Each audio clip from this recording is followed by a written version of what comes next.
Hey, welcome to my channel. This is Pope Simon X, and I'm here to talk to you about my life because that is what we do here. This is basically a vlog of pieces of my life.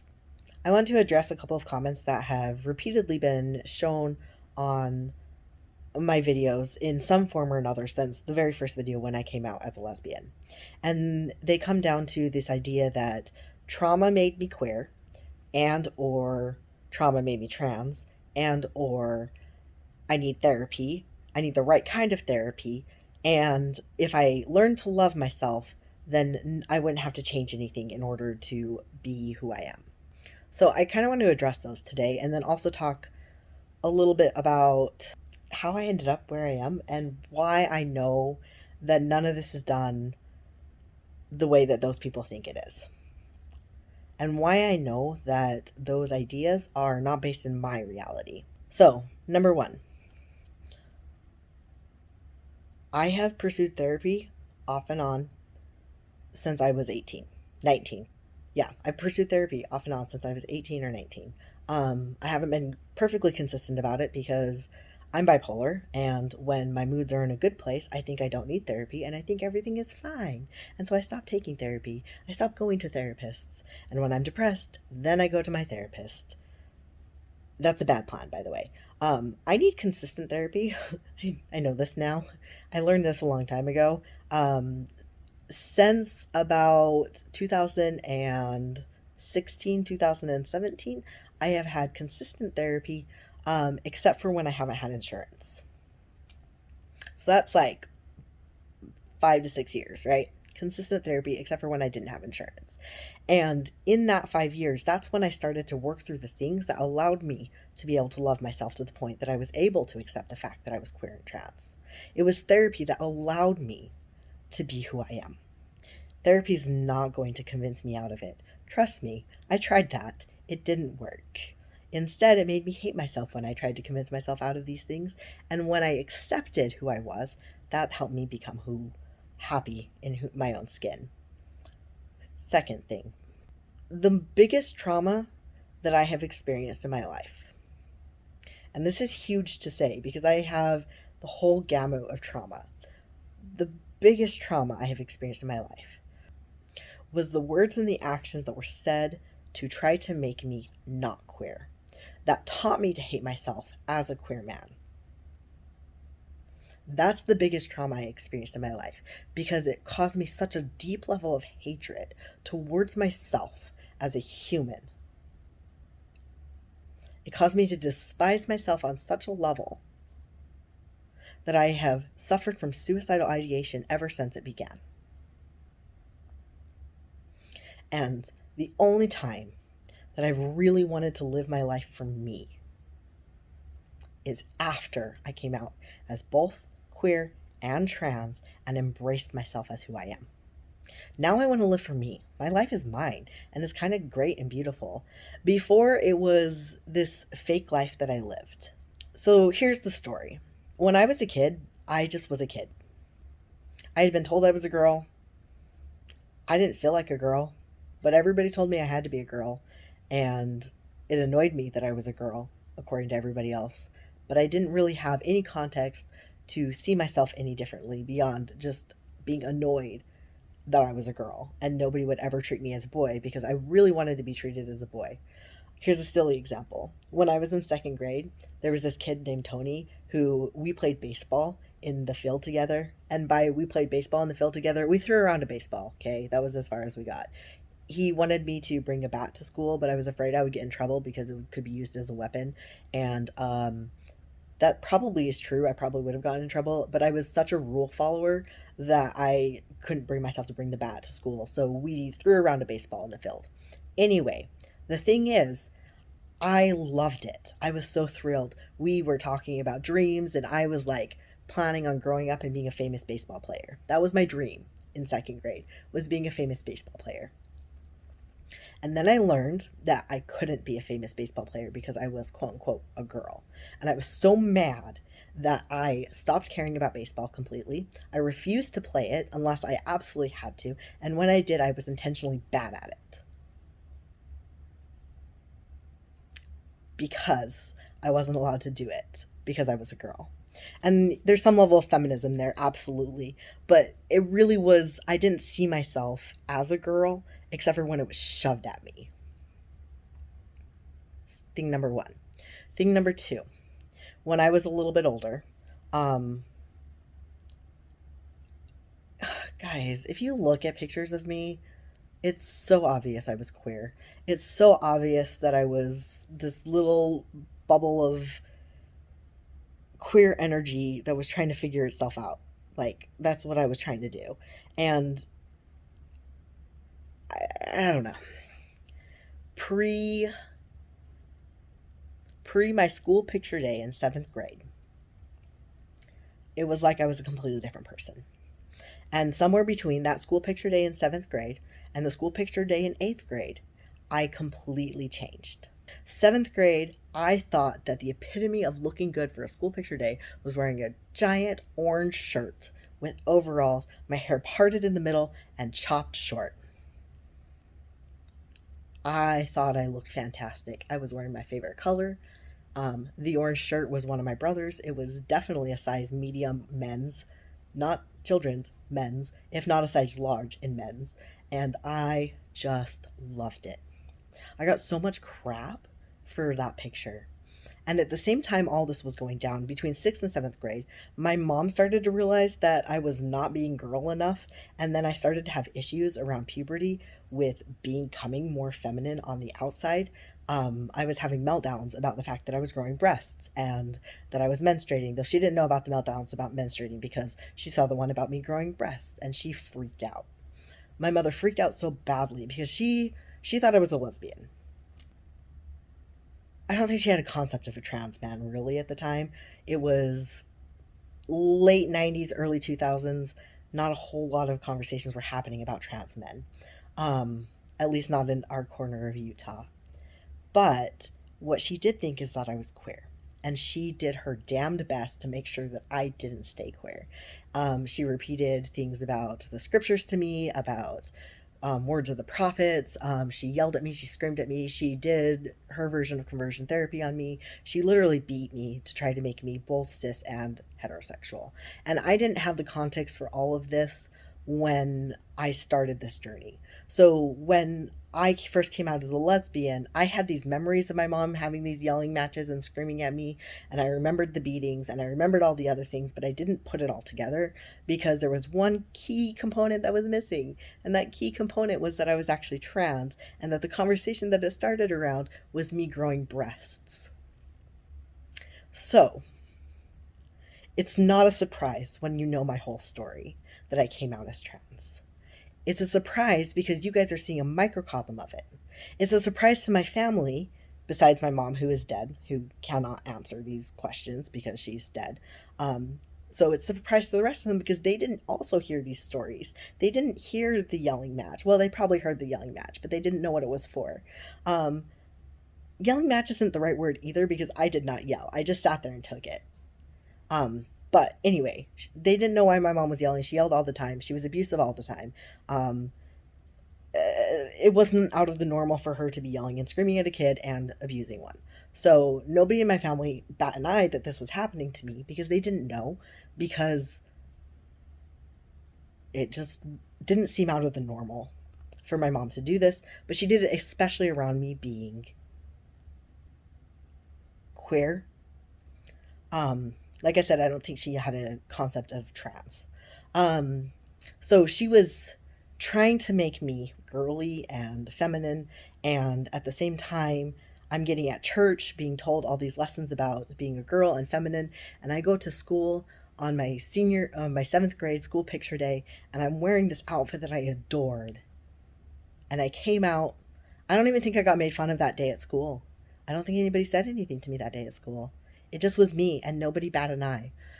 It was when my school pictures came out and people saw my school pictures and they saw that I started to get crap for it. And that was kind of like the final straw for me, that I didn't want to be queer. I didn't know that that's what I was being either. That's the funny thing. I didn't have the concept for it. Um, but I knew that I didn't want to be what I was. I knew that I hated how I was treated. I knew that I hated the way my mom was responding. I knew that it didn't fit within the doctrines of the religion that I practiced. Um, and I knew that I needed to change in order to survive. I really struggled. That whole school year was a process of me trying to figure out how to survive. And I didn't master it.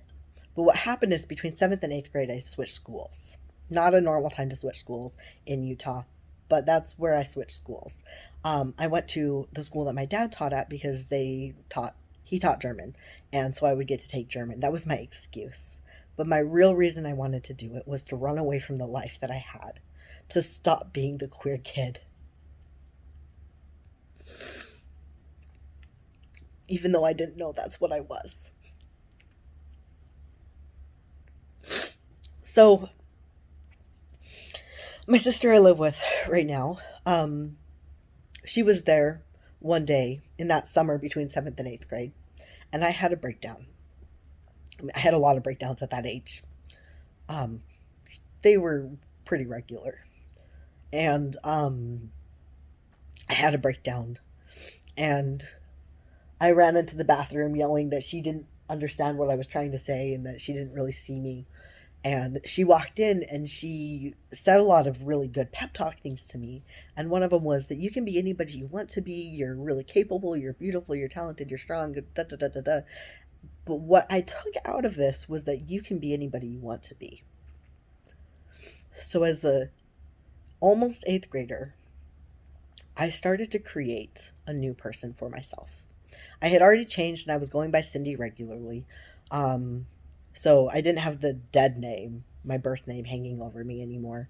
But I created this idea of what Cindy could be. And 8th grade was a process of me starting to be that. My 7th grade picture is me as the little lesbian slash queer kid that I would have been known as had I pursued down that path. And my 8th grade picture was me as good Mormon girl. I, in the course of a year, completely altered the direction of my life. I was good at it. I was good at interacting with people. I'm very good at blending in. I'm very good at making friends and getting people to like me. It took a little bit because I was coming in at a weird year, but I developed these relationships. I developed friendships, um, and I kind of started to thrive. But it wasn't really as me that I was thriving. I was thriving as this persona I had created, Cindy. I used to tell people, like, this was a regular thing for me to tell people, to the point that there's more than one person who got annoyed with me saying it, um, that I was one of the best actors that they knew, that they would never meet a better actor than me, or some other thing along those lines. And they thought that I was full of it. Little did they know that here I am, this queer trans dude who's stuck in this very feminine outward appearance body, out of this living this life. I method acted, guys. I method acted Cindy into existence. I created a persona. I lived as Cindy, and I nailed it. I did it for decades. I lived Cindy to the point that I gaslighted myself into believing that I was just that person. But what happened is I created all these little rules in my head about how I needed to behave and how I needed to interact with people. And other neurodivergent people are like, wait, that's just normal, right? And yes, it is to some extent if you're neurodivergent. But mine were very specific around femininity. I couldn't not shave my legs, for example. If I went more than like a week without shaving my legs, I would get um, anxious, like physically sick, anxious. And I would feel like a lot of hatred towards myself for not having shaved my legs. It wasn't that I was worried about what other people would feel about me, but I had created these rules so strictly for myself, that I bought into them so deeply, and I didn't know why I had created them fully anymore. Because some of that creation of Cindy was subconscious, right? It was a survival mechanism, and you don't always consciously think about why you do what you do to survive. You just kind of do it. So in this process of creating Cindy, I created a Cindy that had these rules in place. Um, I hated wearing makeup. unless I was like dressing up for something. Then it was a performance, and I'm kind of a little bit of an actor, and I loved theater. So I would wear makeup for performances, and I would be great. And I'm not even talking about stage performance, though I did do it for that too. But I would wear it for dances, and I would wear it for other big events. But otherwise, I would avoid wearing makeup, and I got away with that, even with my mom like policing my femininity, because she didn't wear makeup. So I did the bare minimum that I had to do. Like, I created these rules to be the bare minimum of passing and being socially acceptable as a girl and being feminine enough. But I lived it so deeply that I ended up convincing myself that it was true. And all that time, from 6th grade on,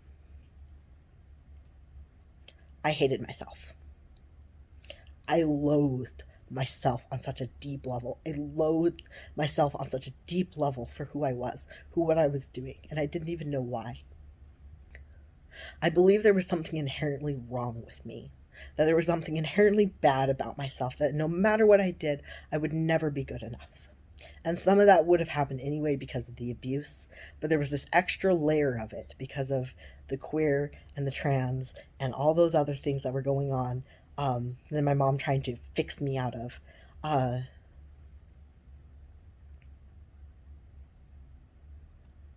I hated myself. When you are told that your existence is an abomination, when you are told that it is better to not live at all than to sin, that sexual sin is second only to murder, that the only thing you can do worse than make a sexual sin is kill somebody, and that you being yourself is a sexual sin. How are you ever supposed to come out of this loving yourself?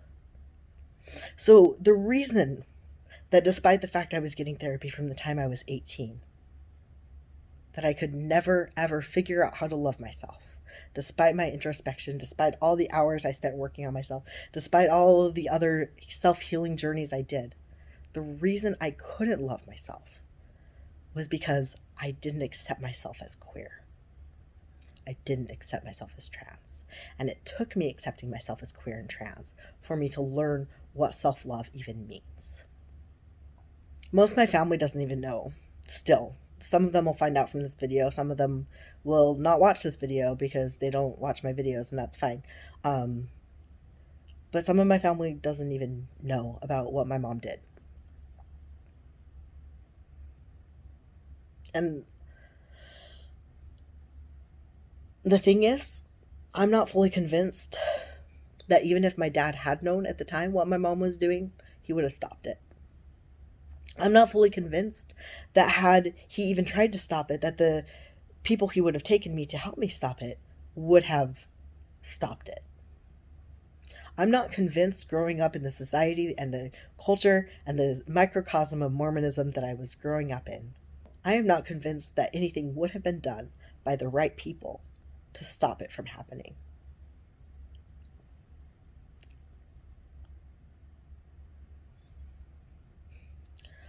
Part of me pities my mother.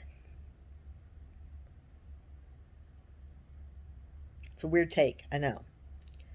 But how messed up do you have to be in your head to tell a child, whether you explicitly say the words or just implicitly imply them?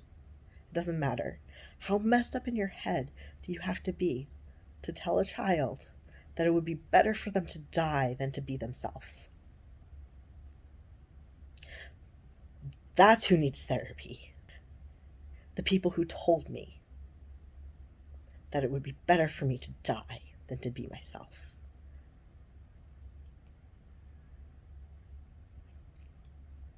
So this journey has been incredibly difficult. You guys have only seen little bits of it, and part of that is because there's a lot of messy middle, and I'm not very good at sharing the messy middle.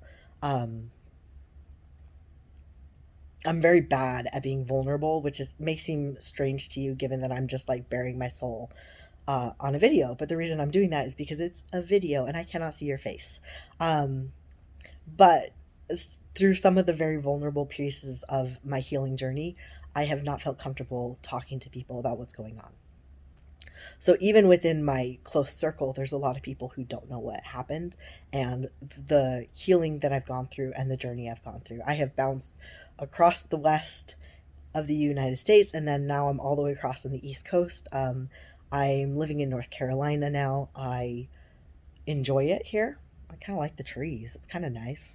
I lived in Arizona for a very long time. There were no trees, and Utah doesn't have very many. I like the trees in Seattle. This is a sidetrack.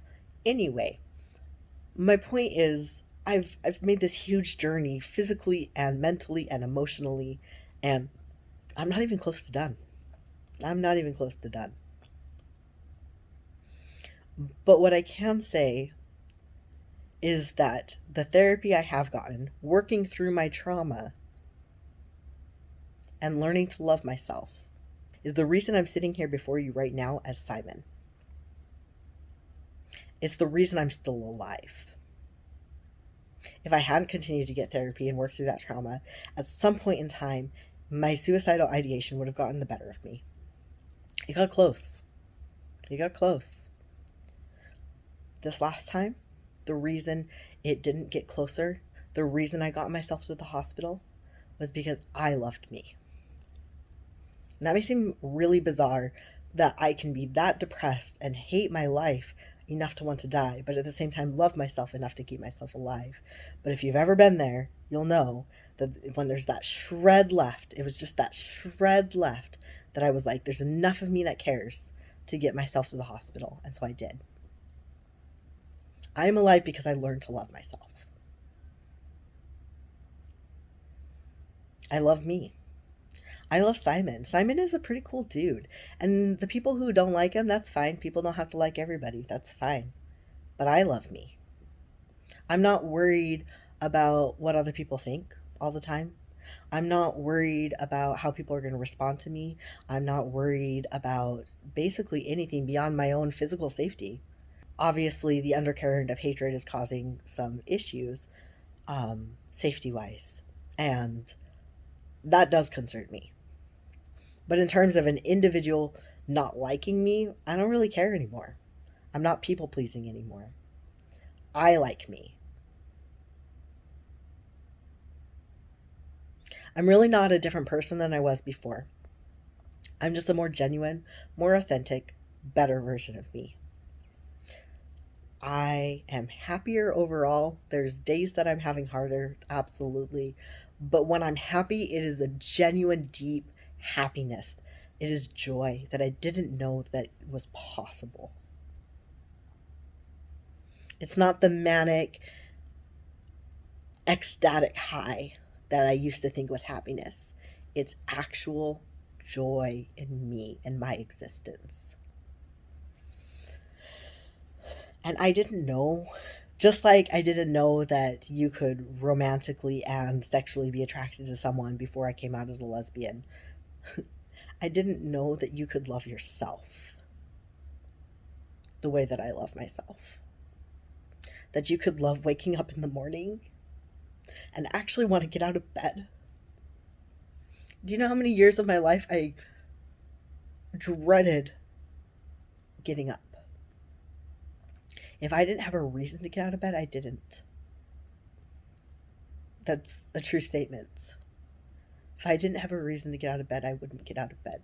There were so many years of my marriage on days that I wasn't working and my husband was working, or I wasn't in school that day and he was at work, where I didn't get out of bed until just before he got home.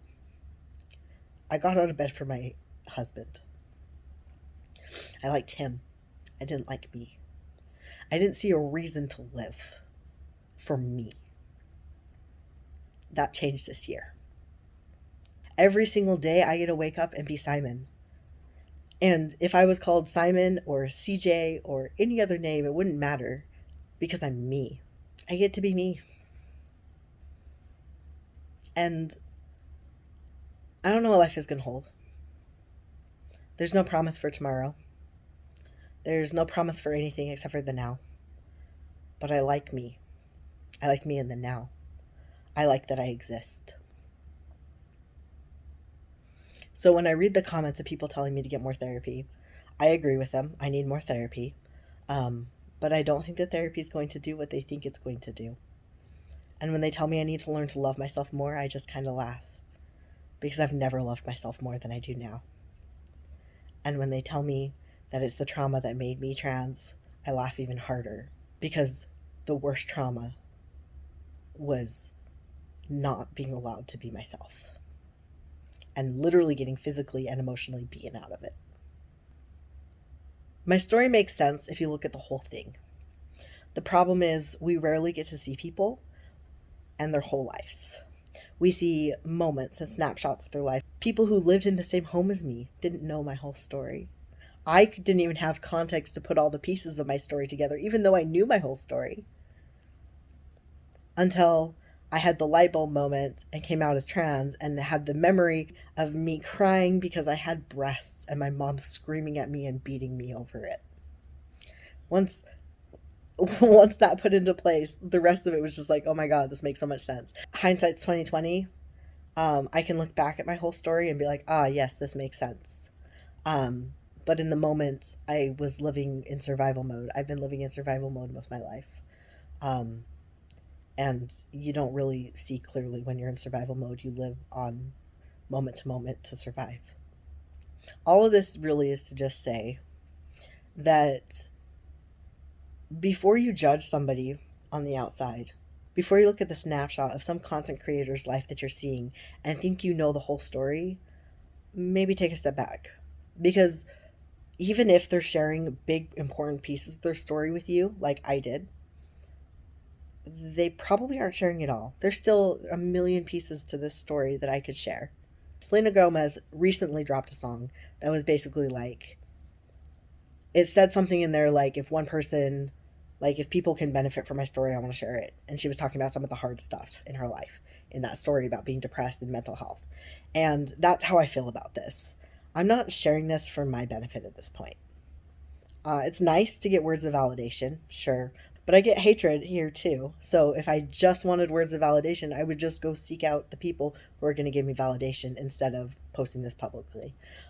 What I'm trying to do is trying to give people perspective into other people's lives and help them open their vision so that they can see more, so that they can have more empathy on the one hand, and on the other hand, help the people who are going through hard times, who are going through similar things, know they're not alone. You're not alone. Actually, there's another reason I'm making these videos that I just decided in the moment right now.